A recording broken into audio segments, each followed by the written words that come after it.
The Summer Games Minute, brought to you by Mass Mutual.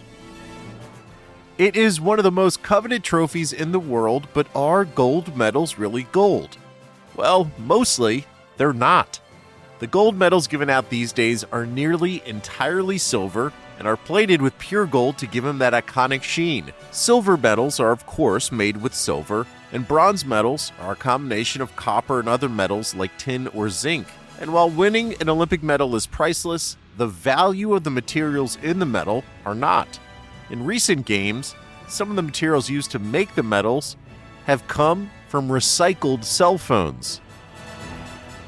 Mass Mutual celebrates women's sports history and understands the nuances in how women want and need to manage their finances. With quality product solutions and guidance, a Mass Mutual financial professional can help you plan for both short-term and long-term money goals. Learn more and get started at massmutual.com. As you've probably heard by now, we've teamed up with BetMGM this season. We'll be using BetMGM lines to make all of our picks, and we'll have special offers for our listeners each week. If you haven't signed up for BetMGM yet, use bonus code The Athletic, and you'll get a 1-year subscription to The Athletic, plus up to a $1,500 first bet offer on your first wager with BetMGM. Here's how it works. Download the BetMGM app and sign up using bonus code The Athletic. Make your first deposit of at least $10. Place your first bet on any game and claim your voucher for a 1-year subscription to The Athletic. See BetMGM.com for terms. U.S. promotional offers not available in D.C., Mississippi, New York, Nevada, Ontario, or Puerto Rico. Gambling problem? Call 1-800-GAMBLER. Available in the U.S. Call 877-8-HOPE-NY or text HOPE-NY 467-369 in New York. Call 1-800-NEXT-STEP in Arizona. 1-800-327-5050 in Massachusetts. 1-800-BETS-OFF in Iowa. 1-800-270-7117 for confidential help in Michigan. 1-800-981-0023 in Puerto Rico. First bet offer for new customers only in partnership with Kansas Crossing Casino and Hotel. Don't forget, if you haven't signed up for BetMGM yet, use bonus code The Athletic, and you'll get a 1-year subscription to The Athletic, plus up to a $1,500 first bet offer on your first wager. Ryan Reynolds here from Mint Mobile. With the price of just about everything going up during inflation, we thought we'd bring our prices down. So to help us, we brought in a reverse auctioneer, which is apparently a thing. Mint Mobile Unlimited Premium Wireless. How to get 30, 30, bit to get 30, bit to get 20, 20, 20, bit to get 20, 20, bit to get 15, 15, 15, 15, just $15 a month? Sold! Give it a try at mintmobile.com/switch. $45 up front for 3 months plus taxes and fees. Promo rate for new customers for limited time. Unlimited more than 40 gigabytes per month. Slows full terms at mintmobile.com. The Athletic.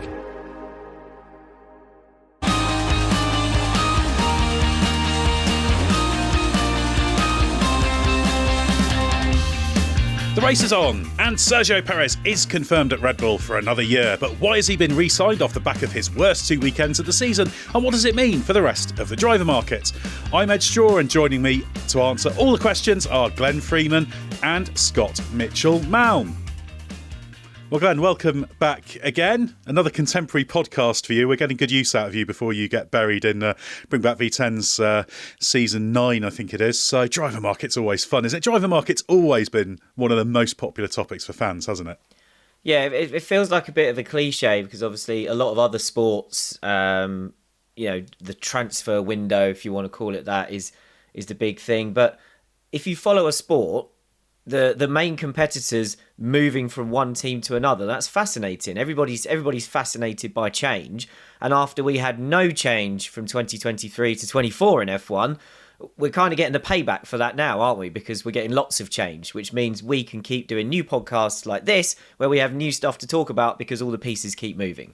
Yeah, it's funny, isn't it? The F1 driver market in recent times has kind of started to sync up, hasn't it? You get these proper fallow years where nothing happens, and then like this year, obviously the most stagnant driver market year of all time, and then next year it's all gone off on one. But obviously, Scott, you like a bit of driver market, and I guess you'll be getting into why Red Bull signed Sergio Perez when Kylian Mbappe was on the market. Why did they let Real Madrid sign him?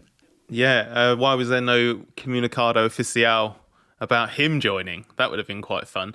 The driver market this year has been good because even the obvious stuff has had just like enough sort of subplots attached to them. Like for me, we will get onto this in more detail after, but for me, Perez has been looking quite likely to be retained by Red Bull for a while, but the thing I found fascinating in that is that Carlos Sainz just couldn't let the idea go that there might be a Red Bull seat available for him in 25, which meant Sainz just kept basically every other team on the market hanging on, which then meant about half a dozen drivers, and that number has gradually dwindled, have been waiting for him to make his mind up as well. And he's been waiting for Perez to be absolutely 100% under lock and key at Red Bull for next year. And I'm expecting that to all kind of move on now in a different way. But I love it because it's a great example of how even if you have like one headline thing that feels settled and sorted, there's loads of uncertainty beneath the surface. So it's the driver market's been the gift that keeps on giving this year.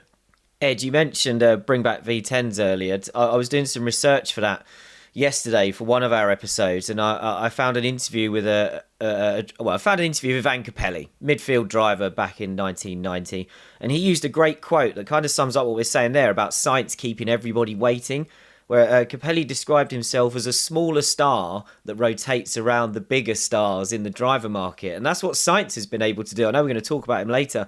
That's what he's done to everybody else. He's kind of the big one that everyone else is kind of having to rotate around and all having to wait. So those knock-on effects are really interesting, because as soon as one piece goes into place or one domino falls, choose your metaphor, suddenly you can get this like wave of momentum where a load of other things, people have options lined up, and then everyone will be thinking of contingencies as well. So it's like if Perez signs at Red Bull, which he has, then Sainz knows his options have narrowed. Once he makes his decision, everybody else knows that their options have narrowed. So I love the kind of knock-on effects and how you can suddenly get a wave where you have a few weeks of momentum where stuff really starts to move after you've had these long periods of kind of having to speculate what's going to happen next.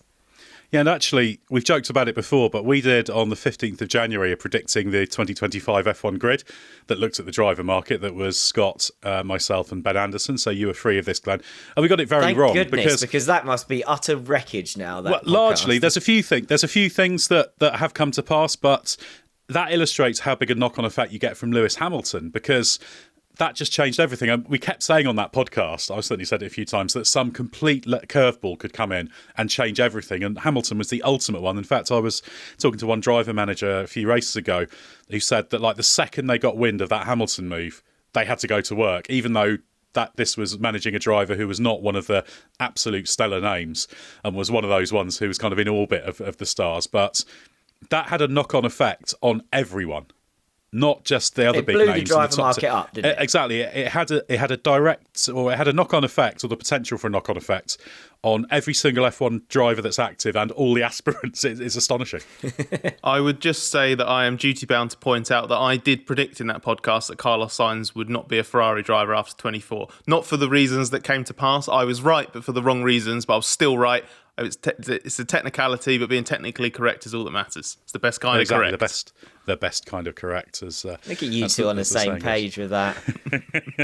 Yeah, it is an interesting one. It's funny, actually. There might be benefit later on in once everything's settled in the driver market, revisiting what we said and looking at the key inflection points actually that led to all those sort of changes beyond us just being wrong on things, because some of it was extremely speculative, because you're trying to predict knock-ons of Ocons sometimes. The only thing I will say with absolute certainty is that Fernando Alonso is not going to come back from the summer break with a new contract from Lawrence Stroll and Aston Martin in his pocket. I'm much more confident declaring that than I was 2 years ago, when I very confidently declared that, and then about 12 hours later proved to be completely wrong. Yeah, it's a bit disappointing when within a day you've been wrong. That's just proven wrong. But the thing is, it's very easy on that. Yeah, it'd be great to have known, but it just shows how left field these things can approach. Alpine didn't know that was coming. I mean, Alpine don't seem to know anything's coming in the driver market these days, but ultimately that did blindside them. And you can do it because these deals are done.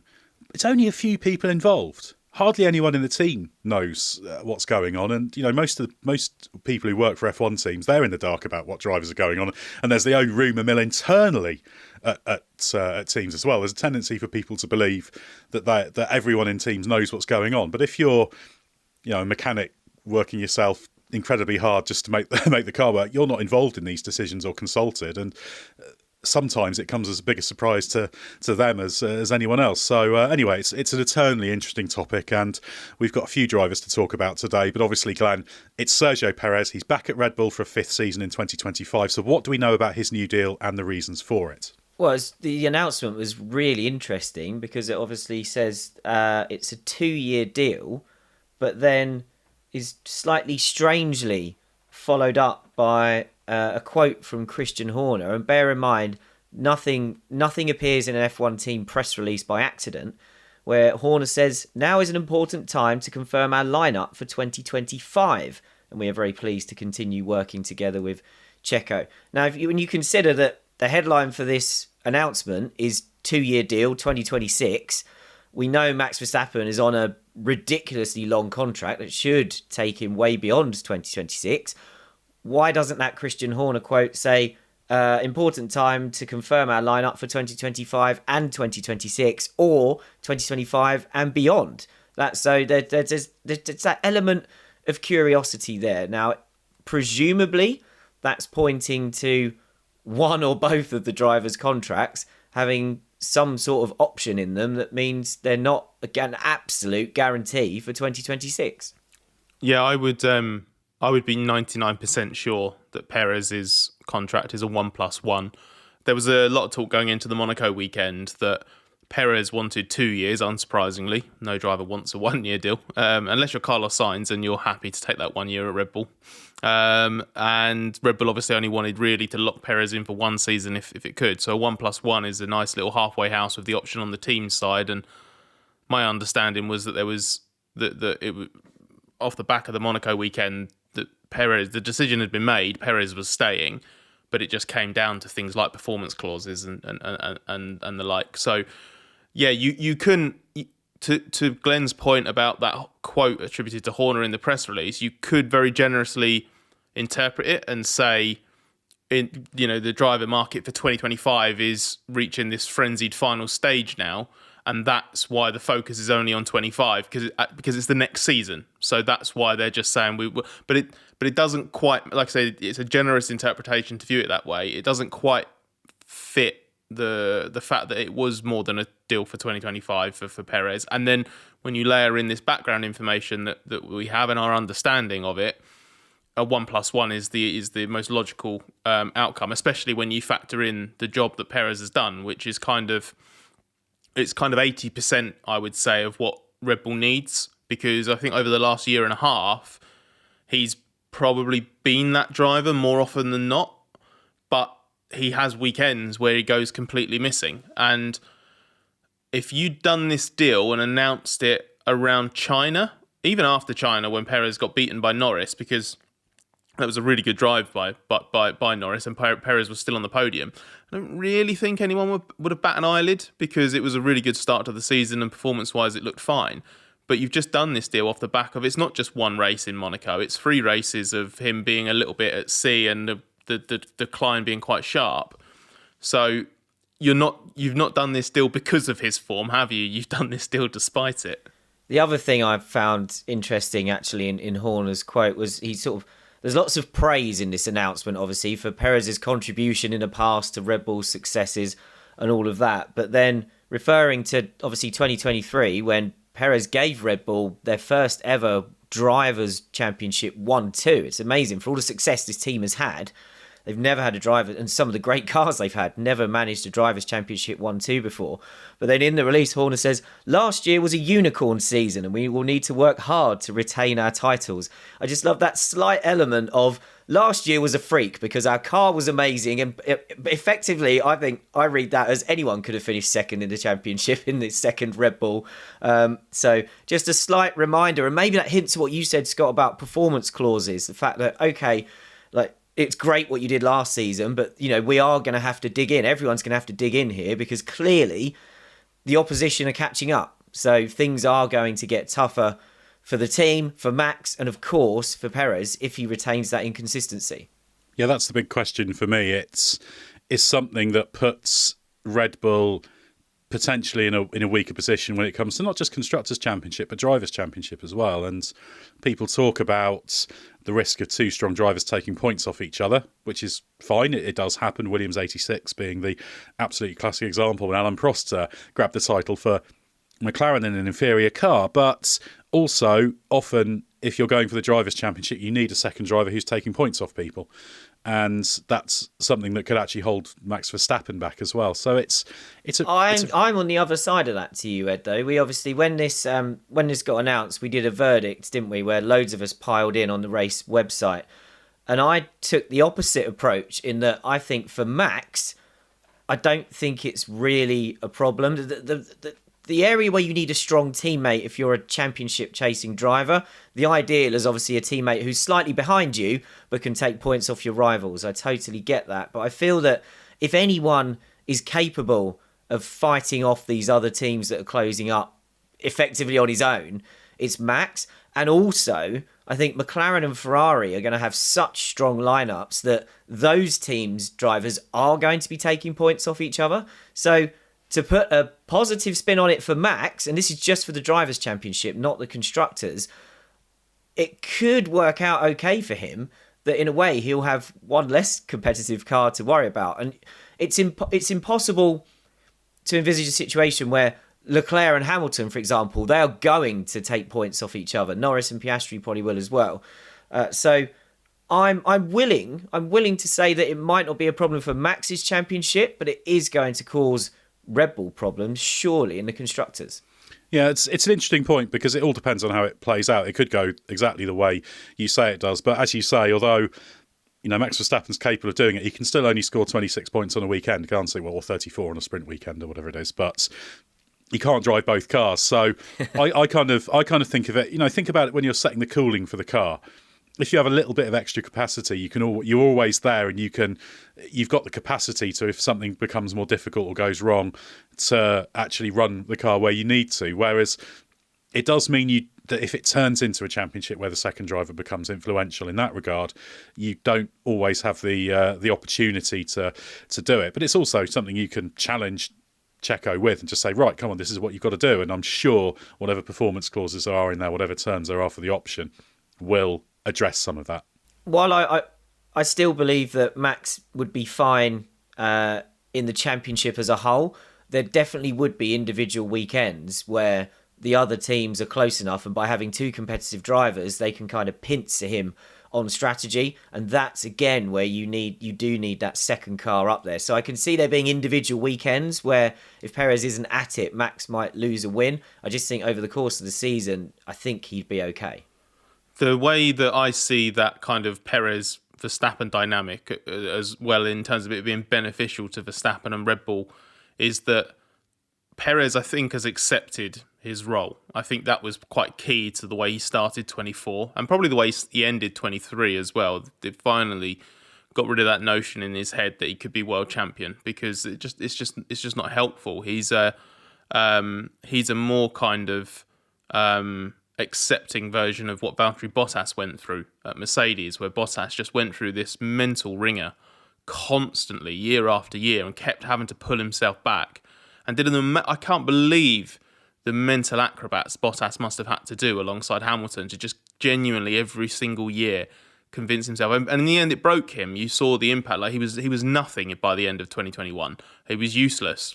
Perez was the one who actually ended up being the useful teammate in that title battle. So that in itself is a good example of what Perez can bring. He might only do it a few times a season, but if he's in place, he's a phenomenal wingman for Verstappen to have. So I understand that.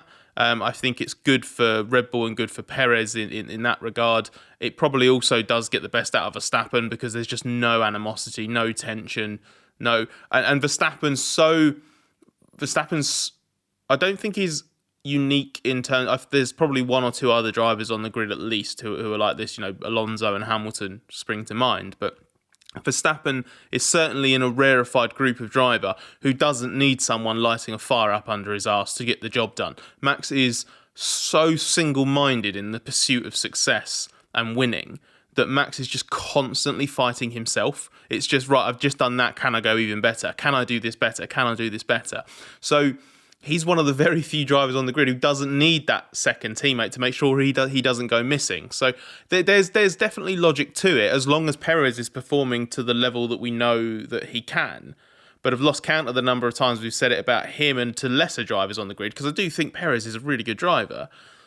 It's not his peak that's the problem, it's how sustainable it is. And the reason why the last 3 races concern me, and why I mentioned that in the context of the timing of the renewal, is those results in the first part of the season are perfectly within Perez's wheelhouse, but so are the last 3 races. You know, this isn't just an anomaly. Last year, a run of results like this was the precursor to quite a sustained dip in form that basically just disappeared from relevance for several races in the middle of the season. And that's the difference between then and now, is that Red Bull cannot afford that now. If Perez is out of the picture entirely, it leaves Verstappen more vulnerable on a race-by-race basis, and Red Bull are absolutely vulnerable in the Constructors' Championship. So Perez needs to justify this new deal by getting back to that form in the first part of the season. Yeah, and I think even Miami, which is the first of that run of the last 3 races, wasn't too bad. He had a third in the sprint and a fourth in the Grand Prix, almost hit Verstappen at the start, which would have slightly skewed that,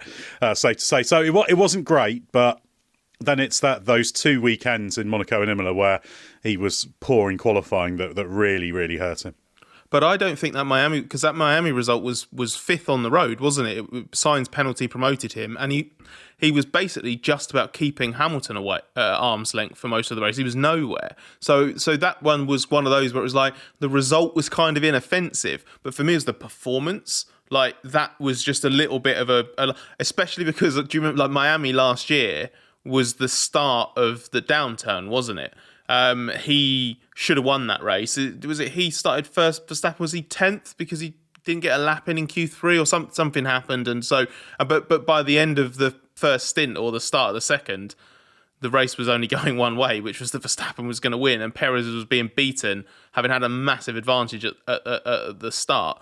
So I am a bit concerned because that Miami was such a clear dip from the first few races for Perez, and then Imola was even worse, and then Monaco was really bad.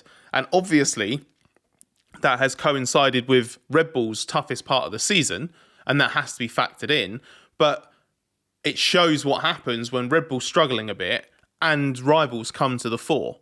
Like that, it's just been a great manifestation of the biggest risk associated with a driver like Checo, who again is a good, very good Formula One driver, but he does have moments where he can cause a team of Red Bull standing an unnecessary amount of trouble. That's what makes the timing so weird, though, isn't it? You know, in the past, he had the deal that was announced after he won Monaco in 2022, and you know that kind of made sense. While he's flying high, get it out there. You know, get him re-signed, get him out there. Like, unless they think that and giving him the security of a new deal will pull him out of this slump, and they perhaps, for all I think it's Helmut Marko that joked that he drives well during contract season. Horner did it as well. Did he? Well, maybe they actually think that giving him the security will make him perform better, because it just, unless you can put a real positive spin on it and say, look, this is a vote of confidence while he's struggling, to re-sign him at this point otherwise looks strange. My only interpretation of it, outside of the stuff that we've talked about before in terms of how it fits in with Verstappen, the stability it brings the team, he's obviously someone who has who has certainly pleased people within the team with his experience, the way he goes about things. He's a very hard worker, is Perez, and I can see why the way he sort of he has always found a way to come back from his Red Bull dips, and I think that endears himself to the team. But when we look at the wider context of the Red Bull situation and the hierarchy, and there's been this civil war that's been going on for not just this season, but going back to last year, and it looks like Horner seems to have won it. It wouldn't surprise me if Perez is aligned with Horner to some degree. If Horner likes him as a driver and likes to have him around and likes what he brings to the team, then if Horner's the one properly calling the shots now, actually Horner having his driver in there, it just helps make it make sense, because I just don't see what the rush was. Didn't really feel like they needed to be pressured into this, especially with a driver of Carlos Sainz's quality on the market. Yeah, and certainly there was a desire. Christian Horner was on the record saying this. They wanted to make sure that Perez didn't have a kind of repeat of last year's slump in the middle of the season. Well, he's just started potentially one. I'm not saying it's going to go on, but Imola and Monaco clearly were not good enough.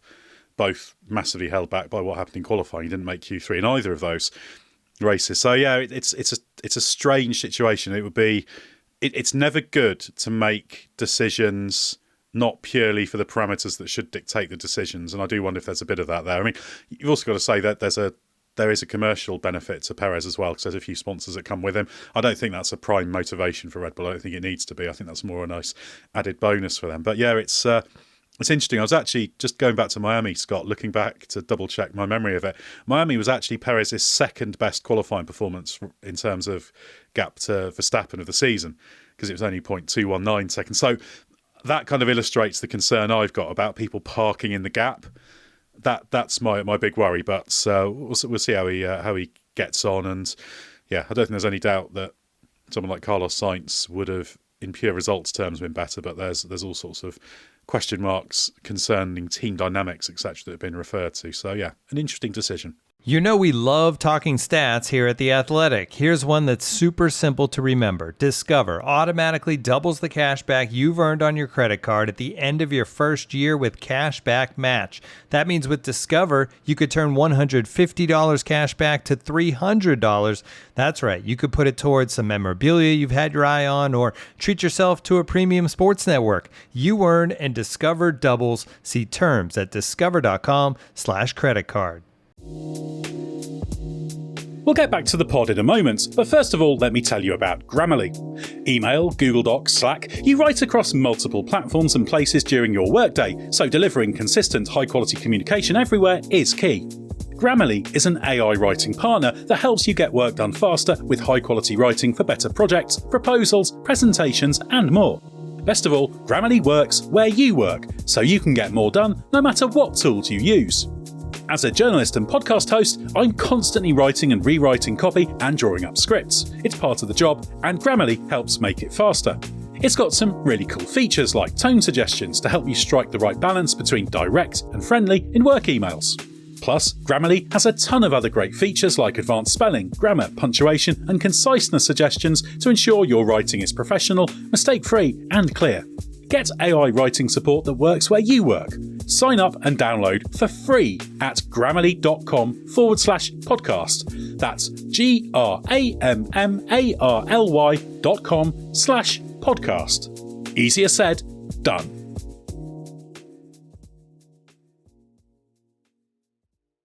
Ryan Reynolds here from Mint Mobile. With the price of just about everything going up during inflation, we thought we'd bring our prices down. So to help us, we brought in a reverse auctioneer, which is apparently a thing. Mint Mobile Unlimited Premium Wireless. How to get 30, 30, bit to get 30, bit to get 20, 20, 20, bit to get 20, 20, bit to get 15, 15, 15, 15, just $15 a month? Sold! Give it a try at mintmobile.com/switch. $45 up front for 3 months plus taxes and fees. Promo rate for new customers for limited time. Unlimited more than 40 gigabytes per month. Slows full terms at mintmobile.com. Well, Scott, let's look at the bigger picture with Red Bull. We've already talked about the fact this is a 1+1, so even though they've tried to give the impression of a closed door for 2026, the door is clearly, at the very least, ajar and probably open. So what do you foresee happening there? Well, I would also just point out that even if this wasn't a 1+1 and was a straight 2-year deal, it wouldn't mean anything at Red Bull because they'll dump a driver regardless of what the specifics of the contract are. I would imagine they've got no. If they think it's for the best, they'll take whatever decision they deem necessary.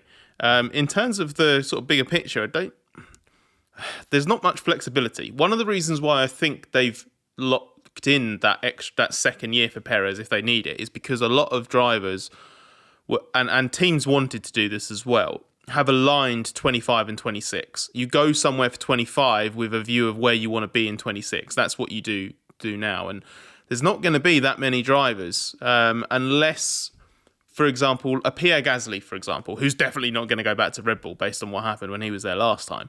But Gasly's a good example because at the moment he's on what I think is a 2+1 at Alpine, and he'll be retained by Alpine for 25. That is basically as good as done. It just needs to be made official.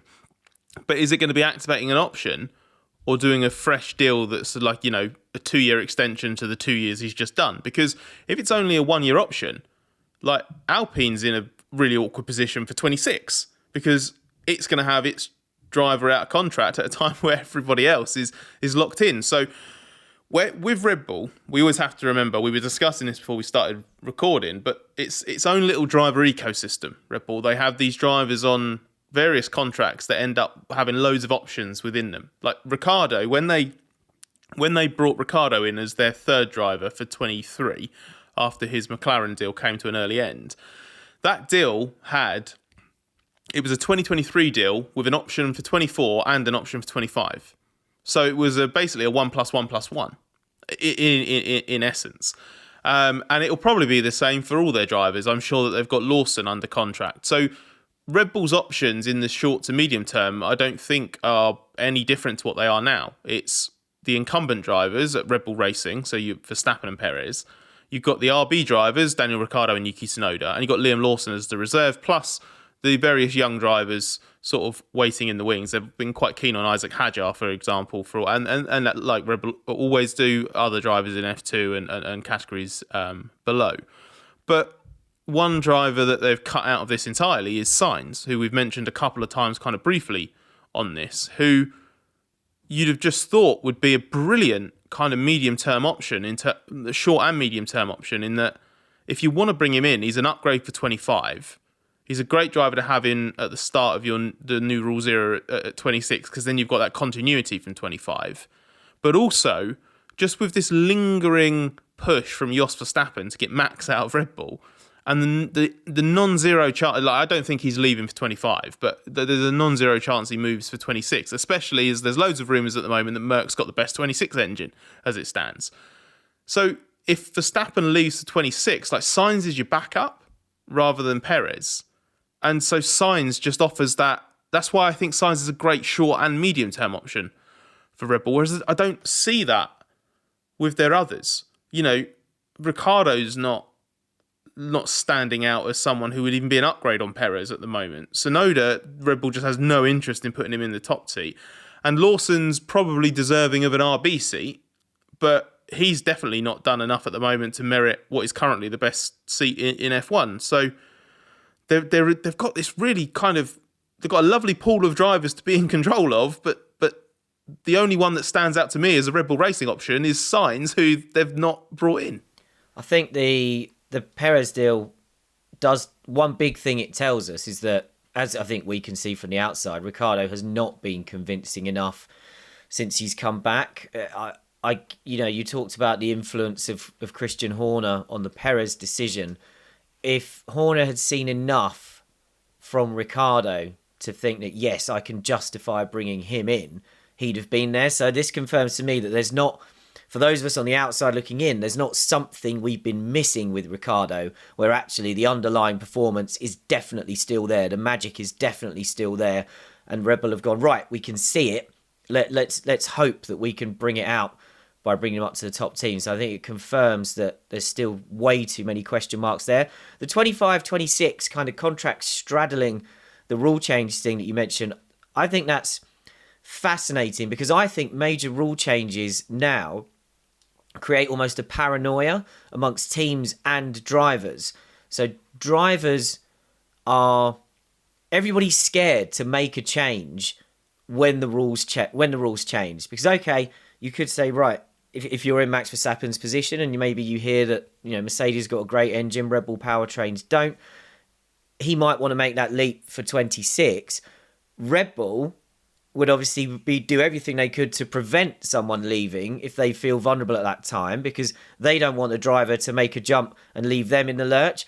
Equally, I think drivers are also scared of making a move for a rule change in case you get it wrong, because there's never a guarantee. So I think people are more likely to sign deals drivers and teams are more likely to agree, let's give ourselves 26. So if we're doing you mentioned the Gasly thing. If you do a deal for 25, let's bundle 26 into that.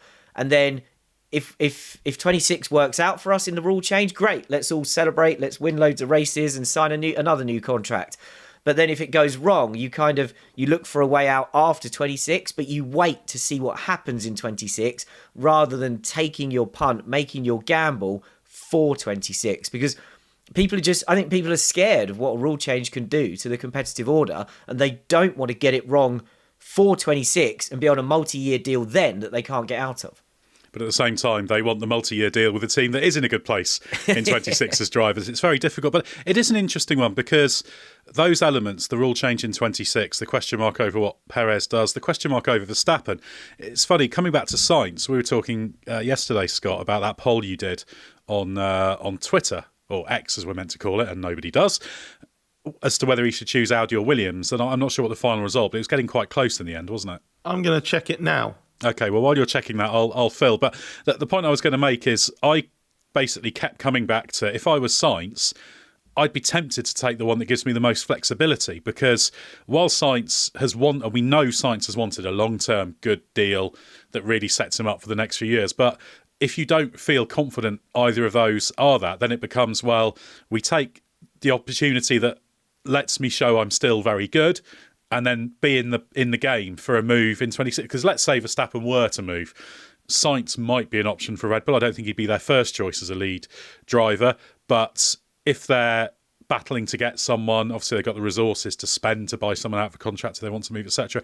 But if I was Sainz, I might have in the back of my mind, you know what, I'd quite like to be in the mix still for 26. It wasn't what he originally wanted, but the way the board is now, where you've got the choice between locking in to two options that he didn't want, there is no way. And they'll both want him on a long-term contract because they know they've got a long way to go before they're almost worthy of his talent. Exactly, but you can then say to them, right, well, you know this isn't my first choice. I'm your first choice, and I'm willing to believe you can get somewhere, but you need to give me that flexibility, or at least some very clear performance clauses that allow things to be free. Exactly. So I almost wonder whether, if when he's looking at those drives, he's more thinking about actually which one, because if I'm Audi, I would absolutely want to I'd throw the kitchen sink at locking him in onto a very long deal, probably longer than 3 years with options. But it's really interesting because this is what drivers will be doing, positioning themselves. All the driver managers will know that there's a potential possibility for Red Bull in 26. None of them are naive enough or unconnected enough not to realise that Perez is vulnerable. But then that creates this very interesting question about how you position yourself. Yeah, if honestly, my gut feeling would be that Williams is in the position to give Sainz that kind of punty flexibility on the contract. I can't see why a manufacturer like Audi would open itself up to the embarrassment of signing a driver who then walks away after 12 months or even after 2 years, to be honest. It would be such a vote of no confidence in a massive money project. Whereas with Williams, if you get him for 1 year, it's an enormous, enormous victory for James Vowles, for Doralton, for what they're trying to achieve there. And you put yourself in the frame to keep him. Like if no big option emerges and you make the progress that you're claiming you're going to make, and that Merc engine's looking so good for 26, then I think you've got a decent chance of keeping him. So where Sainz goes is basically going to be a gut feeling of sort of what fits him in all the kind of second order criteria after the first one, which was I want to be in a race winning car. And he can't be. And I have to think that if Red Bull's not picking him now, it's not picking him in 26 or beyond, unless Verstappen leaves, and then the situation changes very much. But to go back to the poll you mentioned, Ed, as we record this right now, it's had just under 1,100 responses. 6.5 hours left of the poll. So if editor Johnny pulls his finger out with this, then maybe people will be able to respond to it by the time they listen. It started really slowly from the Williams side. It was like 70-30 in favour of the Audi project initially.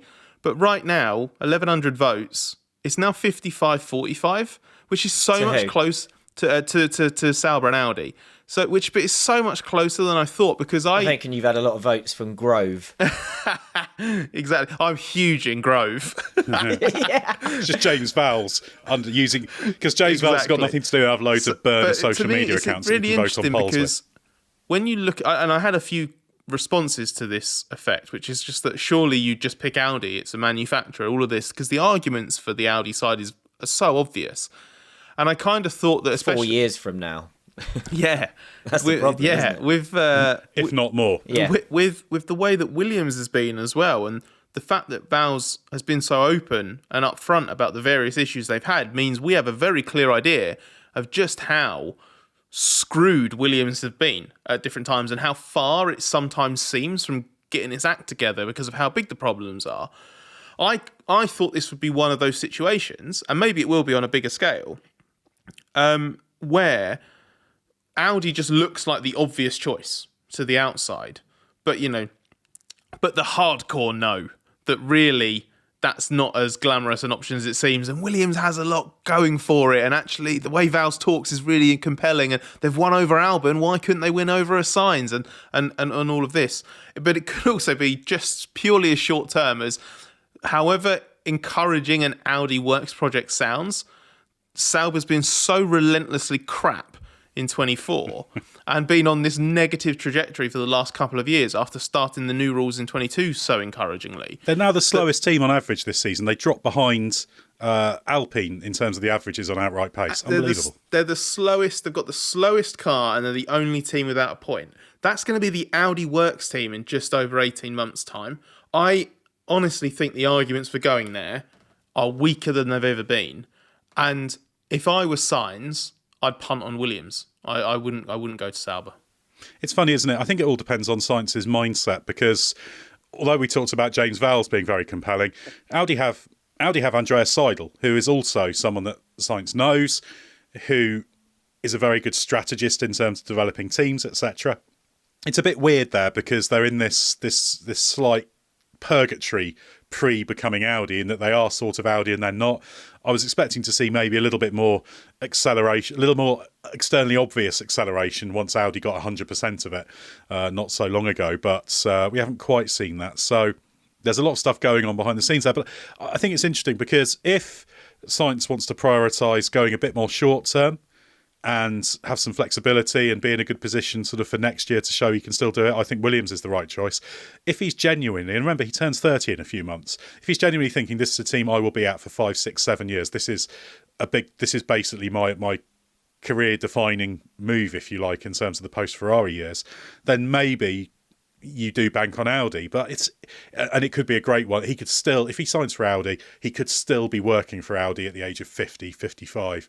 He could do what Carlos Senior does and just endlessly do Dakar and that kind of thing with great success.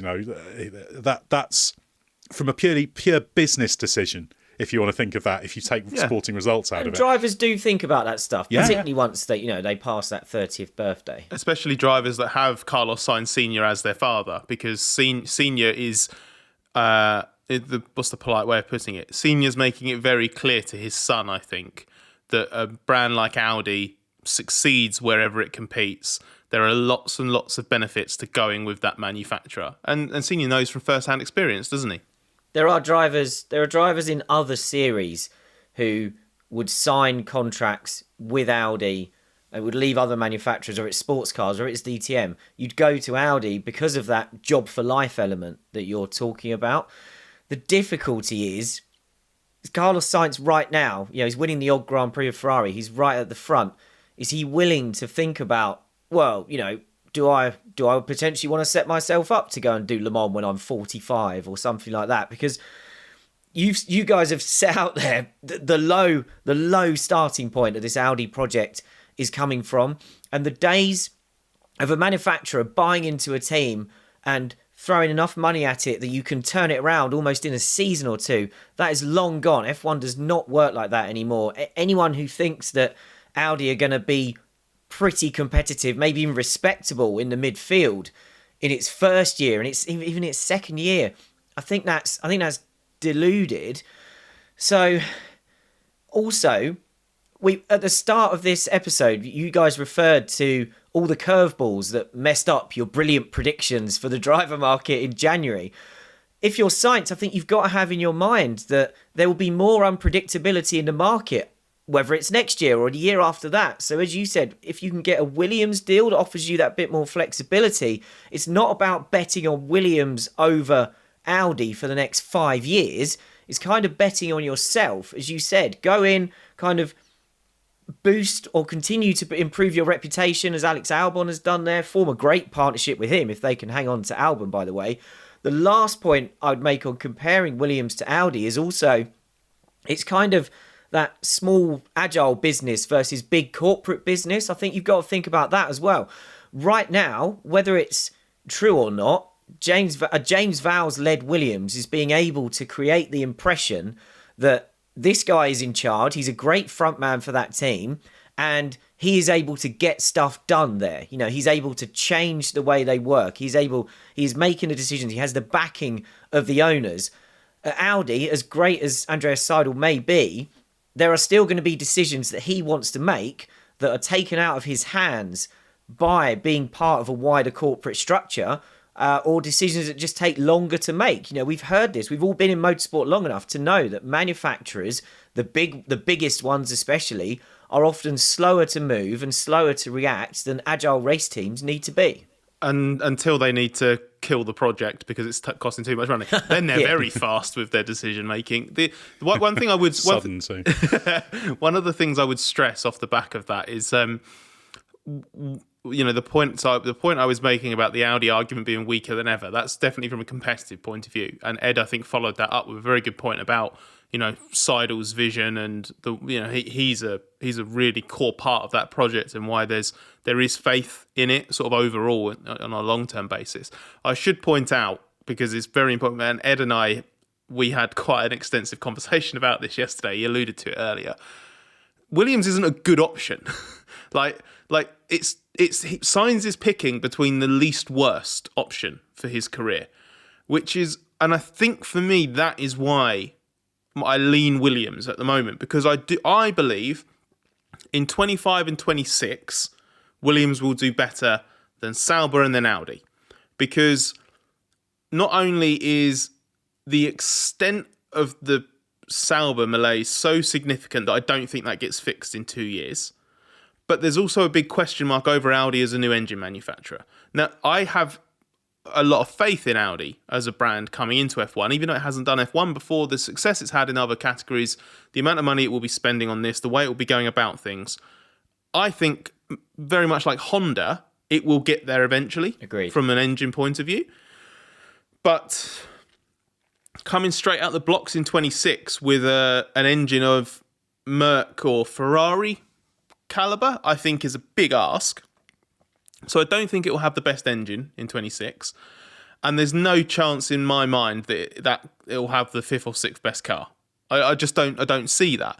Williams, I'm not saying 2014 style like surge is on the cards, but that period in which they massively benefited from having the best engine and then did just a good enough job with the car to capitalise on it, something approaching that's not impossible. If you take what happened over the winter and the first few months of this year and say they have learned their lesson and they are putting things in place to avoid that.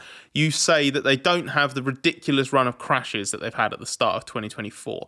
They haven't wasted so much time and money on various things since the 1st of January until now that they can't then develop properly over the rest of the year, that they've got this baked-in weight disadvantage that at its worst was costing them, 4.5 tenths a lap, right? All of that stuff is addressable over one winter and then probably a second winter. Certainly there's I don't think by the end of 24 that Williams will be as fast as it could be, because I don't think they have the development budget to take all of that weight out of the car. With all of the crashes they've had at the start of this year, I don't think it's going to be possible. So that is baked in performance straight away for next year. Plus you're layering on a bunch of know-how and performance and development onto a car that's a better base than it was before. Everything that's holding Williams back on a short-term performance basis at the moment seems to be understood, seems to have clear root causes, seems to have clear potential solutions. Ed, you're Captain Sauber, so you can speak to this better than I can.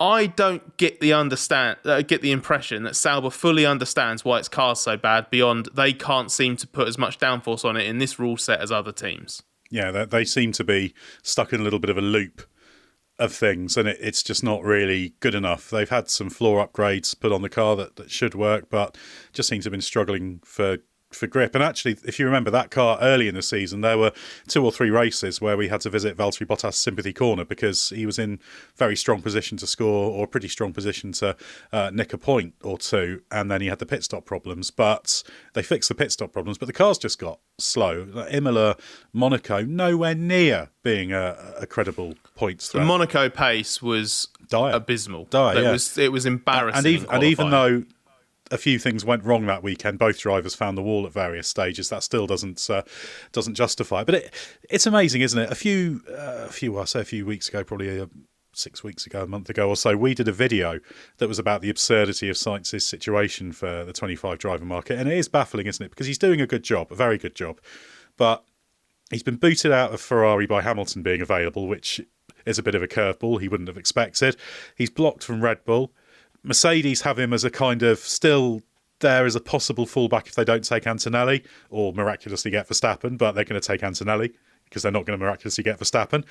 You've got the current just about 5th best team in F1, Aston Martin, that has great new factory, great facilities. One seat is blocked by the son of the owner.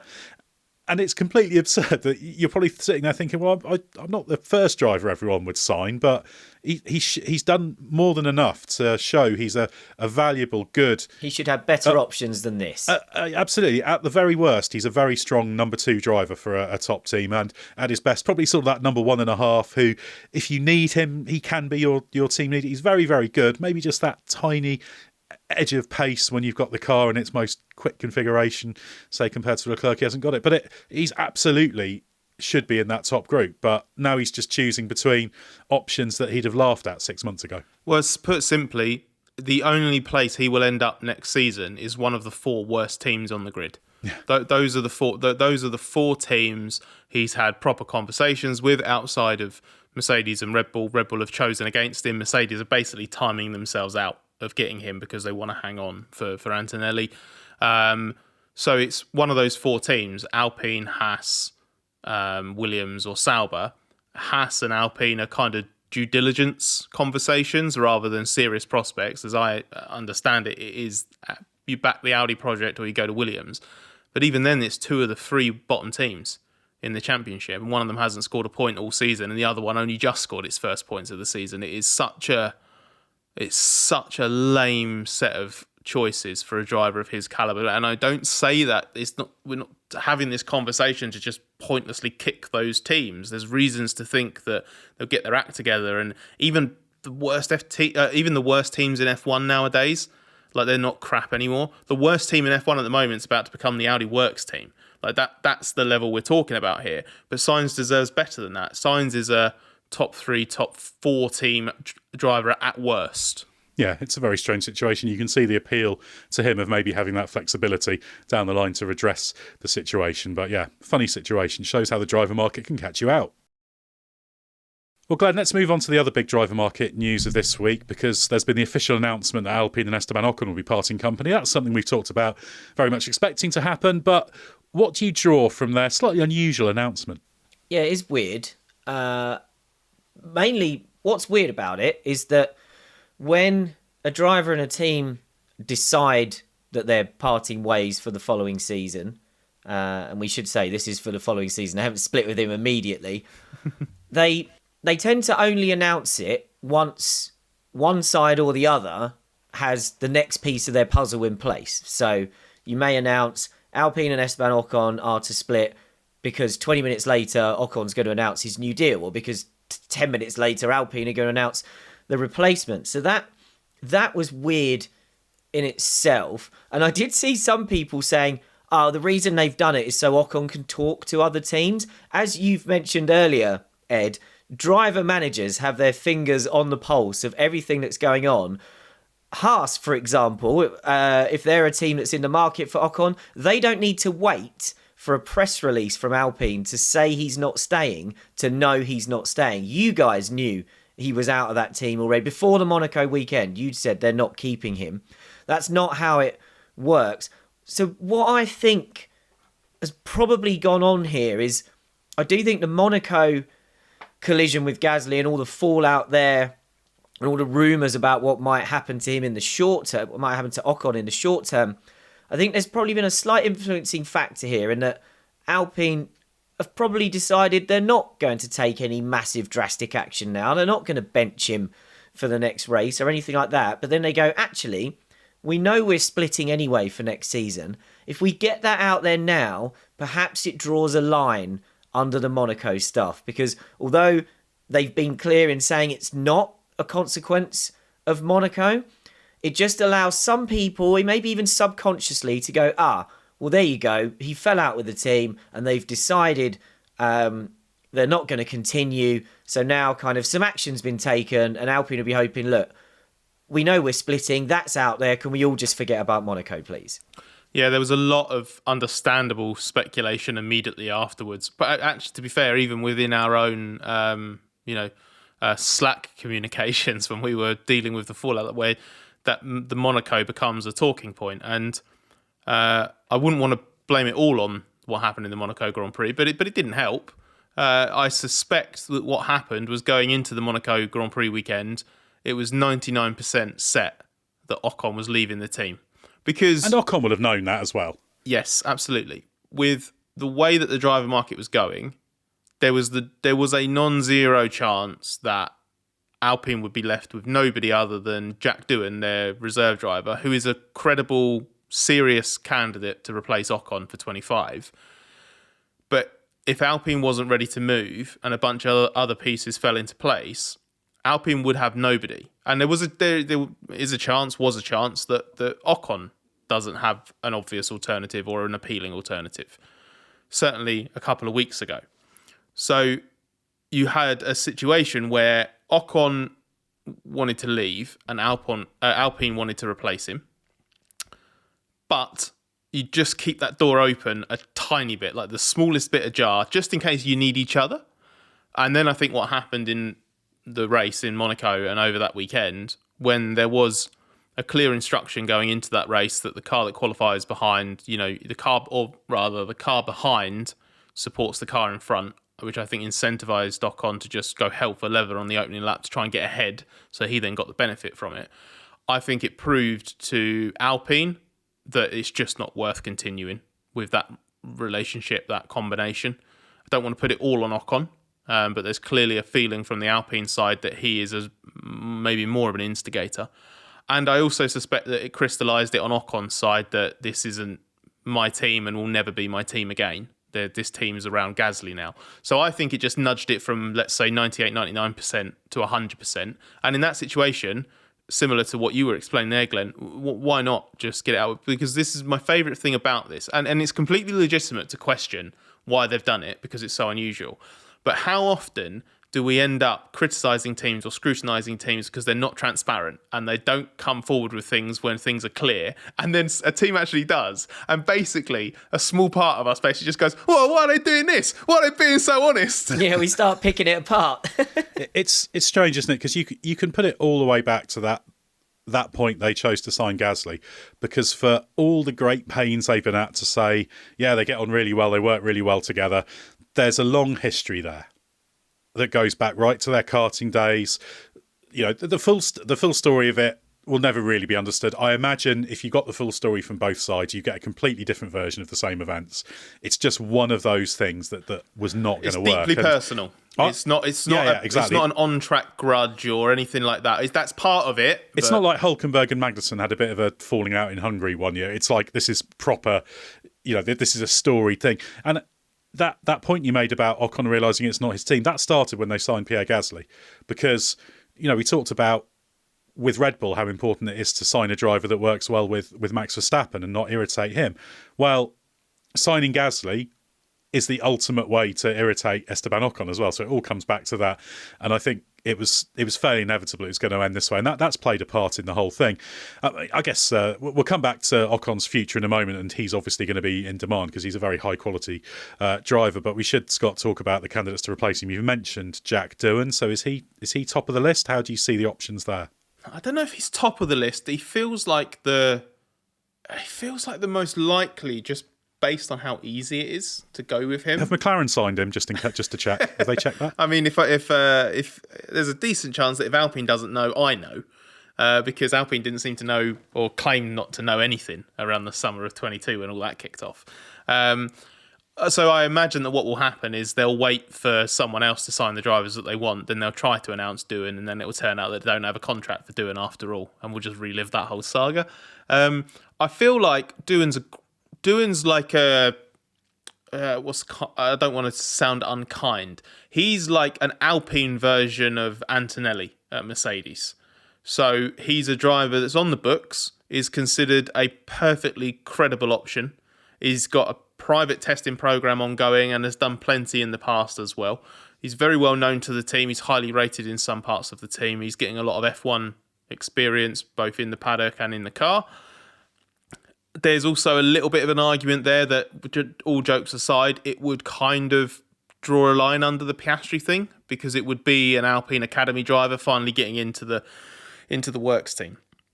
He's also someone, as I mentioned, as like Antonelli style. They don't need to. It doesn't matter what happens in the driver market. They can take their time, see what options emerge, and if a mega option doesn't emerge for them, they'll just go with the guy that they've got on the books, and hopefully this time actually under contract.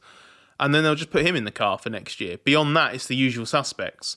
Bottas has had conversations. Sainz has had a few conversations with them as well. Remember, he was at the Renault Works team briefly a little while ago. Even Yuki Tsunoda has been sort of shopped around a little bit as what if you went for this guy. I think those are sort of the main ones. I mean, you hear like Zhou Guanyu and Mick Schumacher, who is an Alpine WEC driver and obviously Mercedes F1 reserve, ex-F1 driver. I don't really see them as serious candidates. I think Schumacher's would be last resort beyond Doohan if they decided for some reason they have no faith in putting Doohan in the car. I think Schumacher would be at the bottom of that list. And then Zhou is kind of, because he's someone who's known to that organisation, was an Alpine junior for a long time as well.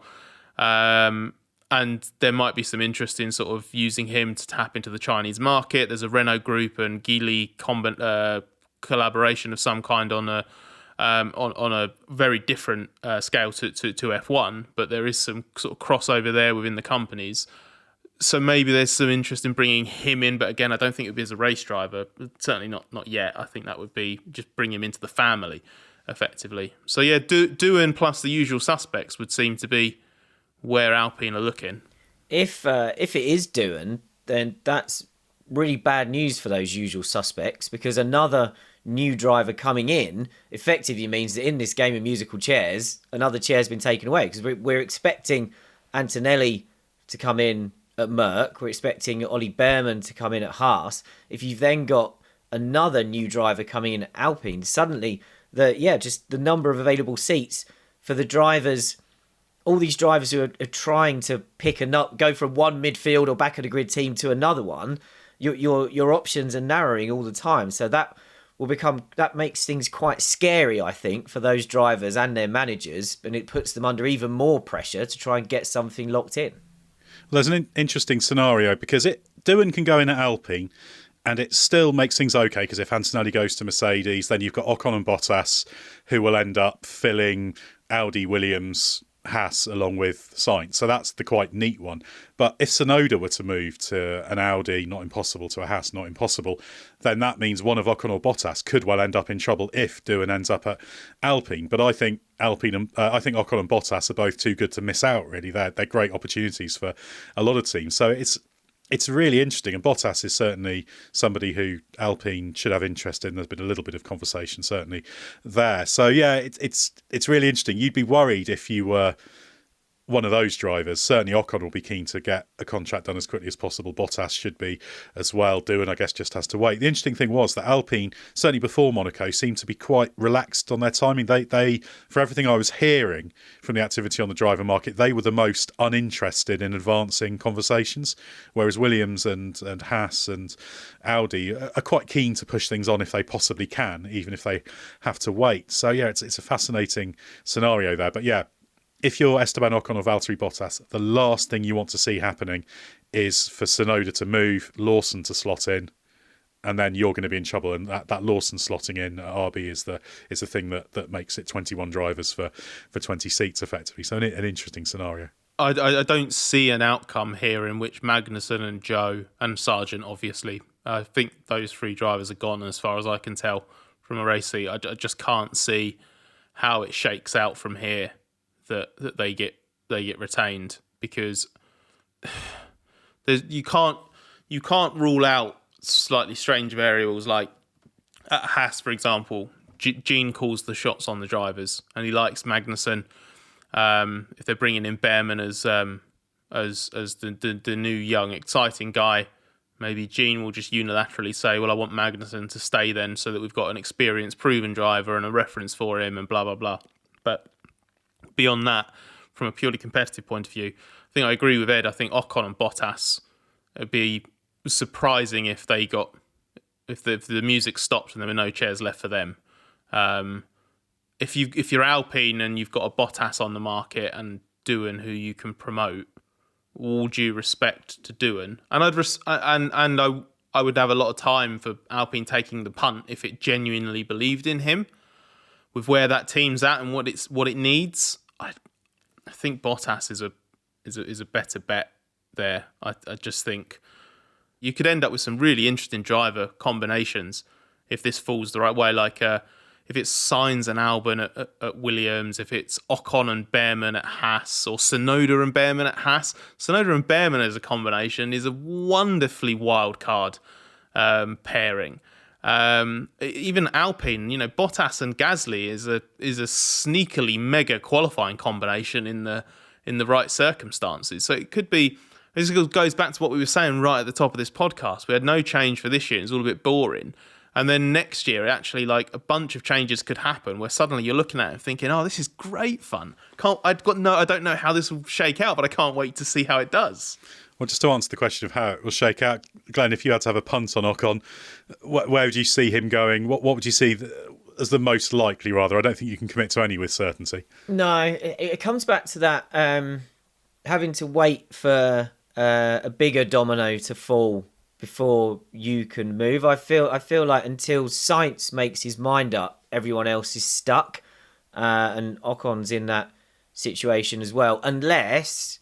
Obviously, what he can do is go absolutely head first at Haas, because as far as we know, Haas not in the market for Sainz. So I guess he's got a decision to make there. Do I just commit to that? You mentioned the potential for if suddenly Tsunoda's on the market, do you, if you're in Ocon's position, do you go, well, I've got to get something locked down before Red Bull and Tsunoda perhaps make up their minds? So maybe if he wants to move quickly, I guess that's the vacancy he's got to look at, and he's got to try and lock it down before someone else does.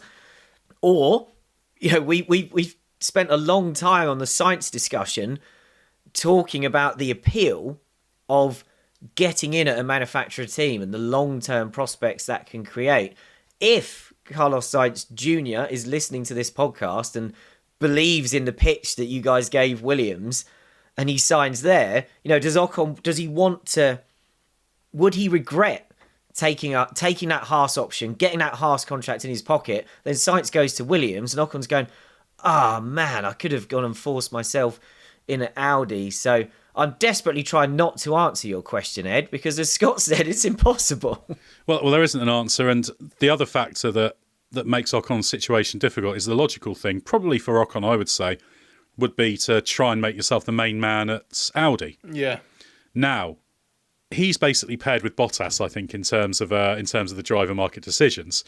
But the one thing that Valtteri Bottas knows is that Audi don't really want him. And the best he'll get is just to be the last man standing in contention, hanging on for a year or something. So if you're Valtteri Bottas and there's a Haas deal, let's say, you take it. And that is, I think, a weapon that's in Bottas's mind. But that could lean you towards, if you're Ocon, thinking, I better get a Haas deal done, say, if there's one on the table. And then Sainz goes to Williams, and then what happens with Audi? So it's really, really tough. And I suspect Ocon's natural mentality will be to get something done at the earliest opportunity, because we have to remember where he's come from. Ocon can be a little bit abrasive with his teammates, and he is someone who always fights his corner. But of course, where he comes from, it's ridiculous he made F1. Not on ability, but obviously he didn't have guaranteed backing. It was just he delivered in karting, so he got onto gravity, and then later Mercedes picked him up, and he's always made his career purely based on performance, and it would have been very easy for it just to stall. So I think he'll have in his mindset, perhaps more than some of the others, that he needs to make sure he's got a good deal for a decent amount of time for a good pay. I think that'll be a bit, I suspect that's a bit more hardwired into him. Whereas if you're Valtteri Bottas, if you stop Formula One tomorrow, you've made a lot of money out of it, you've had success. It's not quite the same thing. So, I mean, Ocon's made good money in Formula One, but he's not ever been a super mega bucks driver, even though Alpine gave him a very nice deal. So I imagine that'll be part of the psychology. But it's really interesting because it becomes a game of brinkmanship, because the teams will be sat there thinking, well, actually, we want to get drivers on as favourable terms as we can. So how keen do we think Ocon or Bottas are going to be? Do you sit there and think, well, do you know what? If we get Ocon or Bottas, they're different drivers in their performance profile, but they probably shake out to a similar kind of overall return. So you might think, we'll sit back and we'll take whichever one ends up being cheaper and better for us once other things are shaken out. And you can then get this impasse where there's kind of a great pressure on everyone to get everything sorted, and everyone's just waiting. Nobody wants to come to the table. Exactly, because the drivers are thinking, well, hang on a minute, you're just going to wait. So it's this great it's basically a Mexican standoff going on, and everyone's desperately trying to make it look like they're not holding the gun to each other's heads. So it's a funny situation. If you tell me whether you think Tsunoda will move, I'll tell you how the driver market shakes out. I think Red Bull would be stupid to let Tsunoda go, personally, because he's performing really well, but it's Red Bull. So that also, from Tsunoda's perspective, that team appears to be now upwardly mobile. Yeah. So even if you maybe think you don't have a long-term future there, and you're certainly never going to get in a Red Bull Racing, you've been talking on these podcasts recently, that team is in the process possibly of even jumping Aston Martin to become the fifth best car on the grid. Does Tsunoda want to give that up, or does he gamble on staying there for at least 25 while it's still got Honda power, hope that they get more competitive, he can improve his reputation even more, and then see if there are any seats left for 26? Especially with Aston Martin going to Honda. Now, Aston Martin can't Satoru Nakajima him into that seat. They don't have that power. But that's a possibility. And he's performing really well and really consistently. It's funny, actually, at the start of the season, the antics at the end of Bahrain on the slowdown lap would be pretty much, I probably said it on the podcast, to the point where I just thought with Tsunoda, I'm just giving up. He's got so much ability, but it's not going to happen. But since then, he's been really, really good. Yeah. Really, really good, to the point where I think Red Bull Racing should have considered him, but that ship sailed. So to answer your question, Scott, which I've gone off on a massive tangent. Neither of us are doing. Yeah, exactly. I think most likely Tsunoda stays where he is at RB for another year. Okay, my gut, I think to give himself maximum flexibility, I think Sainz will go to Williams. I think Ocon to Audi makes sense, because he's a driver who gives Audi that kind of medium to long term kind of play alongside Hülkenberg, which has the potential to be a very fiery lineup. They were teammates together at Renault, or did they missed each other? Ocon replaced the Hülkenberg, didn't he? So not quite a reunion there. And then I think that leaves it's then Bottas has Alpine and Haas to choose from. If Alpine are sensible, he'll go to Alpine because he'll probably get a better deal there.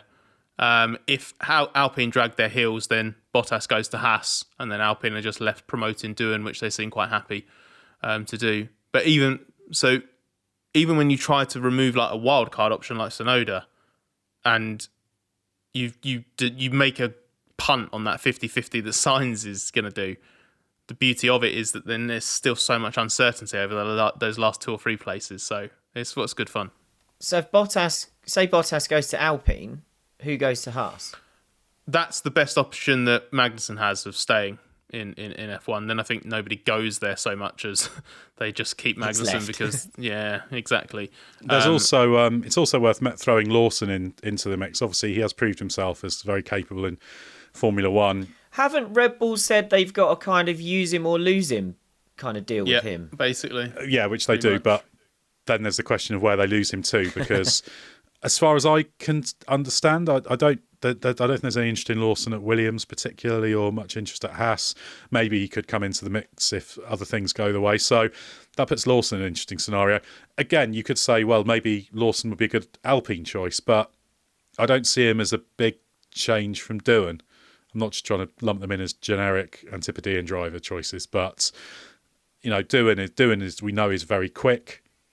Didn't always string it together consistently in F2. Lawson had similar sort of ultimate results, slightly different reasons again, but I'm not sure. I think if you've got Doohan on your books, you don't necessarily pursue Lawson. I feel Lawson's been a bit unlucky there because he delivered very well in that stand-in run, but it does look like he could well end up being the 21st driver of the 20 who are certain to be on the grid next year, if you see what I mean.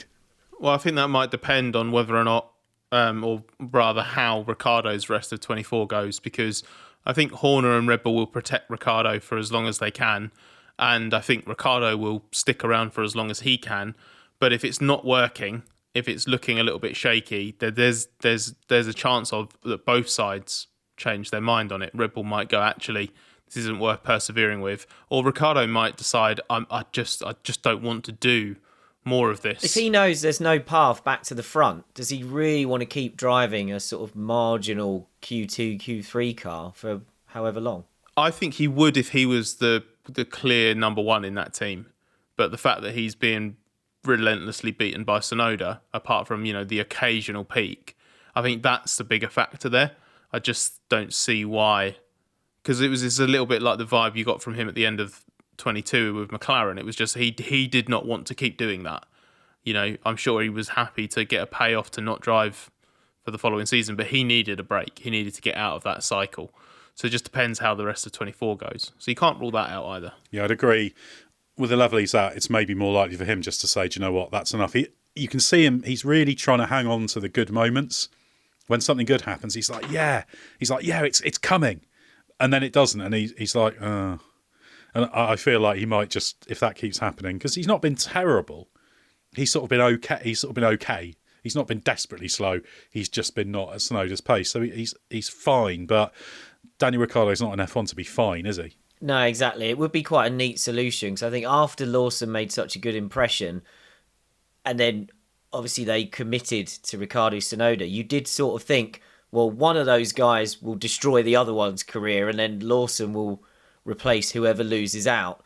And actually, if they both just sort of keep going along okay, or as you said, maybe Ricciardo, if he loses out in that battle, gets protected, Lawson, as you said, it'd be very unfortunate, I think, if Ricciardo isn't convincing, but then you're in that awkward position where you're like, is he clogging that seat up? And yeah, I can see a situation where some factions within Red Bull would go, well, what's this guy still doing here if he's not going anywhere? And although he is popular, popularity does get dented by underperformance. There's no doubt about that. You can't purely be based on character, and that character becomes less convincing when the performance isn't always there. So yeah, interesting to see. I sort of feel like it could roll on into next year, but that's the very elegant solution, certainly, if Lawson slots into that team. But again, there's a bit of a wider dynamic there in that team in terms of who Horner wants and who Helmut Marko might want there. So again, you've got a complex web of conflicting agendas there.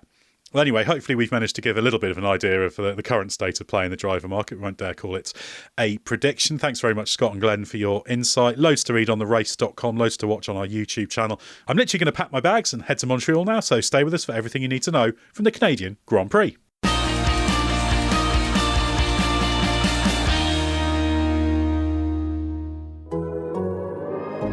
The Athletic.